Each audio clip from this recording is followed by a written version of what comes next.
Hey, what's up, everybody? Welcome back to Sketchcraft Shout-Out. I am Rob D, aka Sketchcraft. And here today, joining me, as always, my compadre, Uncle Jarek. What's up, buddy? Hi, how you doing? I don't know. Why did you go all NPR?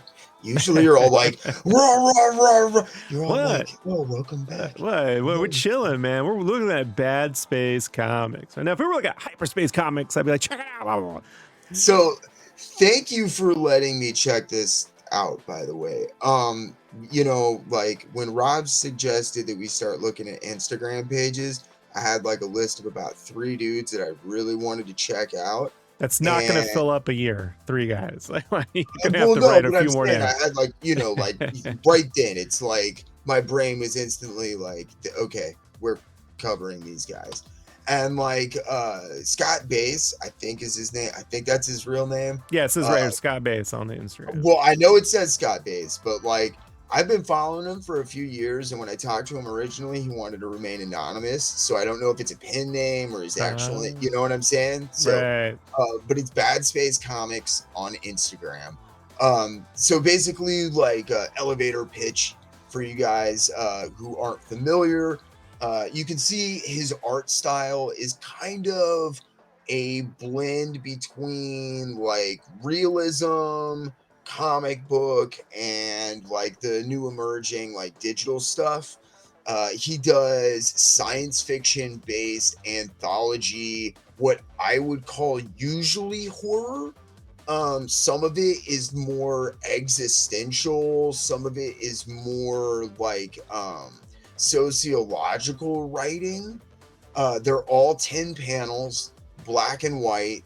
And as you can see here, you can get a really nice taste of these great 10-panel comic books on Instagram. But if you enjoy his stuff, you can hop over to Patreon and get access to this like massive library of old stuff that he has done. Now, like my big thing is, right, I don't do digital comic books. I can't read them with my learning disabilities. Like it is really hard. But the way that Bad Space lays out stuff is incredibly easy to read and digest, but it also is extraordinarily appealing to me. It's a very like unique visual take on the comic book narrative, in my opinion. I've been pushing to get something in print from this dude for a long time. I've been following him, I think, for 3 years. Yeah. You're like on every one of these pages when I go on. Like there's Uncle Jarek, there's Uncle Jarek, there's Uncle Jarek. Exactly. And it's like, I mean, I really do, I'm not blowing smoke when I say I love this guy's work. He is my favorite digital creator ever. And I'm so excited because he finally announced that they're going to be publishing some of his work in a physical format. So if you enjoy his stuff, you can also pre-order that, man. The guy's stuff is just, it is phenomenal work. Phenomenal. Hey, what's up, Miss Scribblies? Rob here. When you're done with this video, head over to sketchcraft.com. Check this out. It's my own Squarespace website, not being paid to let you know where I made it, but just letting you know where I made it. It's got my full portfolio work, everything from Spyro, Crash Team Rumble, Berserk Boy, some stuff I did on Overwatch too. Hey, look at that. Actually, we're spending like 4 months on this, so it's the best place to put it, sketchcraft.com.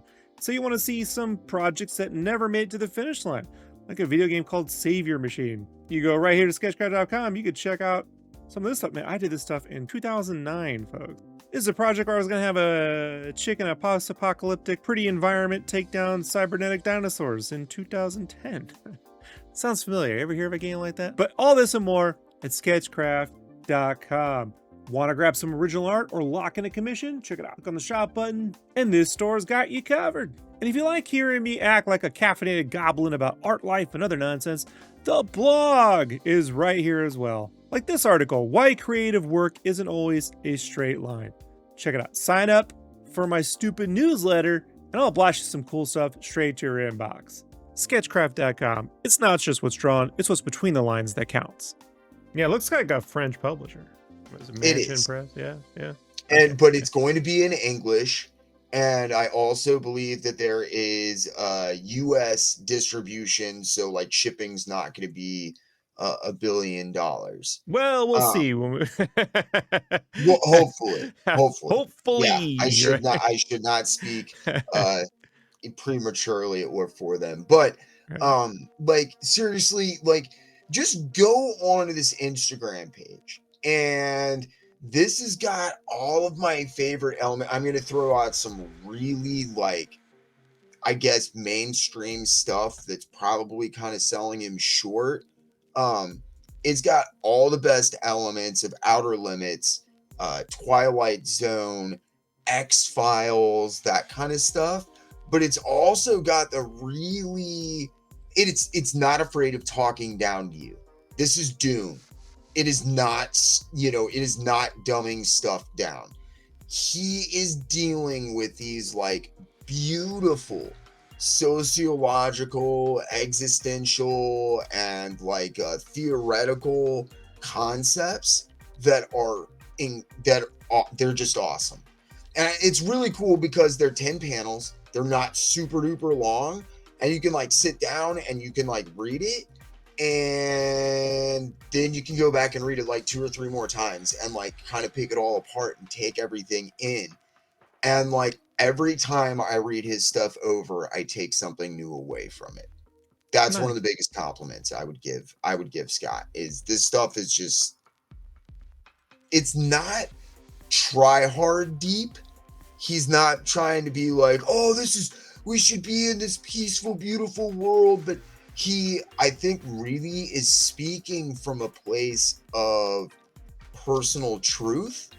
And it seems like he's got a very, very interesting mind that like swings between being very analytical and like hard sci-fi, and these more like loose Cthulhu, Lovecraftian, large, fantastical, high concept stuff.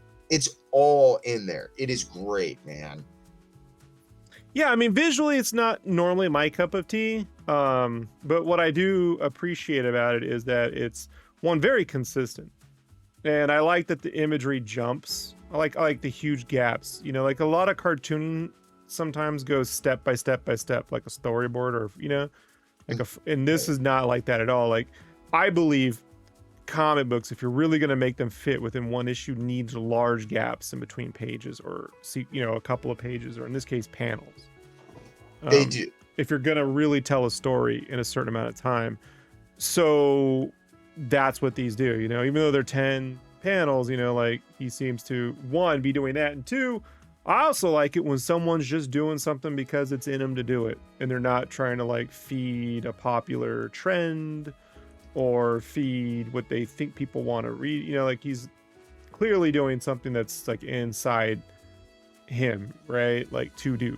So Yeah, I reached out to him to do an interview, a few years ago. He was the only digital guy that I've ever reached out to. Multiple times, I pushed him. I was like, dude, you need to have this stuff in print. You need to be on the channel. I want to push you. And he, at the time, he was like, I want to remain anonymous. And like, I'm hoping I can get him onto my channel to do an interview, because I'd really like to talk to him. Because I totally agree. Like, normally this is not like what this art would not turn me off. You know what I mean? At well, I mean, it's all. Somewhat Dave But it's just McKean-ish in not some like, way. You know what I mean? Like it has like, it's playing in that side, kind of like Vertigo territory for me, like yes, classic I was gonna Vertigo. say it would not turn me off, but it's also never something that would make me be like, oh shit, I want to pick that up. Like, I read one of his stories and I was like, well, that was kind of cool. And I went back and I read it a second time and it was better. And then a third time and I was like, oh, that was cool. And then I went and read like everything that he had up, man. And he is very like faces like that. Like, obviously he's using reference and stuff, but they're very expressive. And he is extraordinarily capable of telling these like massive stories. Sometimes stories are condensed and take place in like a matter of like minutes, or maybe hours. And then other stories take place across eons. Right. And like to do that consistently in 10 panels with a consistent like artistic approach that doesn't feel like you're getting thrown around, or like getting Doc Brown. You know what I'm saying? We're not like Back to the Future here. We're like progressing naturally. That is impressive. Yeah, well, I used to subscribe to magazines like Omni when I was a kid, or even like I think even Boys Life and High's Life. Like I'd get these. My dad would subscribe to everything. So in these magazines, they would do these Ray Bradbury adaptations. That's when I first found Tim Bradstreet's art. Like he had done some science fiction-y thing in there, and Oh, that's cool. yeah. And so like that's what when I first saw this, I'm like, I know I've seen stuff like this before, but it was conjuring up those memories to me, you know. Yeah, he's not quite to that level. Like, I'll be honest, like a lot of this stuff reminds me of the like I was into like Vampire the Masquerade and that kind of stuff. And like you would see Tim Bradstreet in those, but then the other guys that did the really heavy brush work, like it really seems like he like Scott saw that stuff and like kind of amalgamated those styles. It's kind of like Sean Jason Alexander, the Spawn artist. Like, I really like his amalgamation of stuff. And the more you look at it, the more you get familiar with like his visual lexicon, and it's a really nice visual repertoire. It's really expanded. So. Out of everything I've seen, this is probably the one panel, like the Rings of Saturn, not without, they're made of bones. Like you could go anywhere with that kind of story. That's like a Doctor Who thing, you know? Like those, dude, yeah. So like I'm all for this. I think it's really dope. I really do hope you get to do that interview with him, because I'd love to hear what he has to say about his process, or just his, philosophy or way of thinking, even just creatively, So I'm looking forward to that. Yeah. And thank you for sharing Bad Space Comics with me. It was not on my radar until you brought him up. Yeah, man. I just appreciate you giving me like a nice place to spotlight it, because honest to God, like if you guys follow me, I don't hype digital creators, and like I normally am not like a gushy dude. I'll tell you like, hey, these are good guys, and this is like, no, I am saying Bad Space Comics is one of my favorite finds of the last decade. I dig the hell out of this stuff. I am ecstatic to see it in print, and I really did want to thank Rob for giving me a space to like hype up Scott, and that's like, what we're here to do. Turn some new people on. That's what we're here to do, man. Give him a good shout out. So go check out Instagram.com/Bad Space Comics. Link will be in the description below. You can jump right there and support his Patreon if you want to get all the comics. This is just a little smattering. You can get all of the stuff. And quite frankly, for what he charging for the Patreon would be what you'd pay monthly if you bought the comics off the stands. It's a really good deal. So highly recommend it. Thank you again. And as always, Uncle Jerk, be bold and keep cartooning. What's up, crafties? Make sure you follow me, Sketchcraft, at YouTube and Instagram and everywhere else on socials, as well as Jerk Comics on YouTube and on Instagram and all the other socials. You can also check out my stuff at sketchcraft.com, so you can find my art, and you can buy my stuff at shopsketchcraft.com. If you'd like to get some comics I've made, Spawn Kills Every Spawn, issue 1 through 4 on racks at all your comic book shops right now. Issue 5 out December 18, 2024. And the trade paperback coming to you July 29th, 2025, all the way next summer, but we're going to have cause to celebrate. Spawn Kills Every Spawn. Go get that right now. Support the old Sketchcraft, and we'll see you next time. Peace.